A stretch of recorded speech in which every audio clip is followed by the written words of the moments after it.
The scripture says, Proverbs 29:2, that when the righteous rule, the people rejoice. When the wicked rule, the people groan.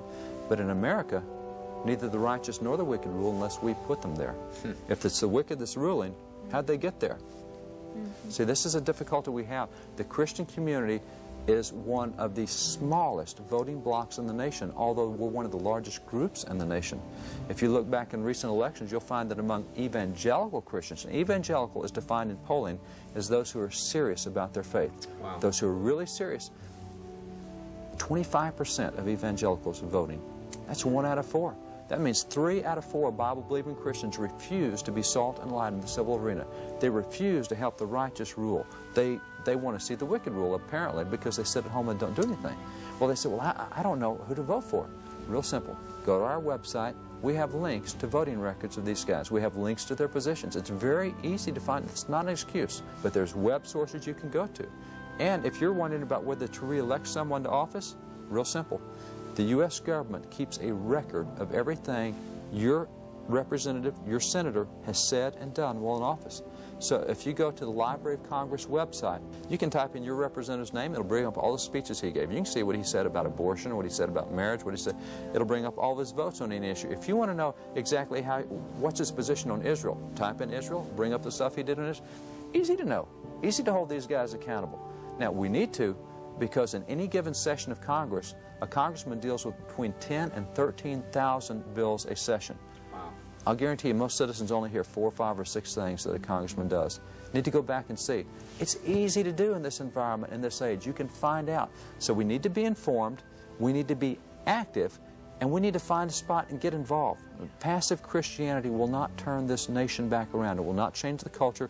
It will not improve our educational system. It will not improve the media environment and the type of things that come out of Hollywood. It's not going to change the courts until we start getting back involved. We've got to start thinking about the next generation. Right. Because, I'll tell you quite frankly, I hope Christ comes back today and screws up every plan I've got, you know?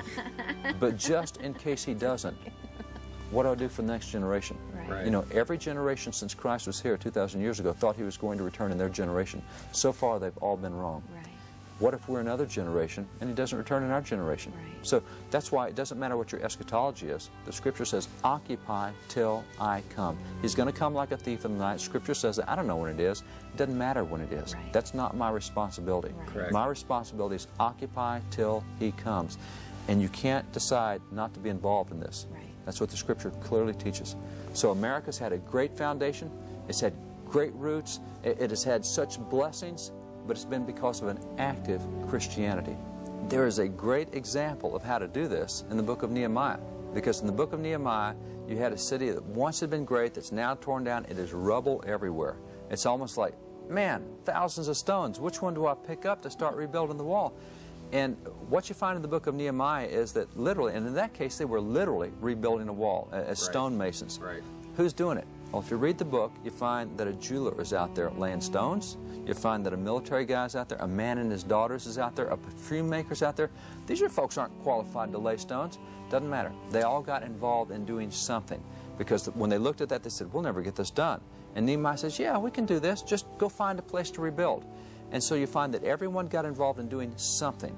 The men of Tekoa built huge sections of the wall. The priests only rebuilt their own home. But you know what? That was a section of the wall. That was part of what has... So you look around you, and it's not that I can solve the marriage problem or I can solve the religious liberty. Just find something going on and get involved with it. If everybody gets involved, after that whole group got involved, within 52 days they had the whole wall back. They were shocked at how fast it went up because it looked so intimidating when they started. It's where we are in America. Right. We got a ton of problems to address, and so we sit back and don't do anything because we don't know which one to go after. It doesn't matter.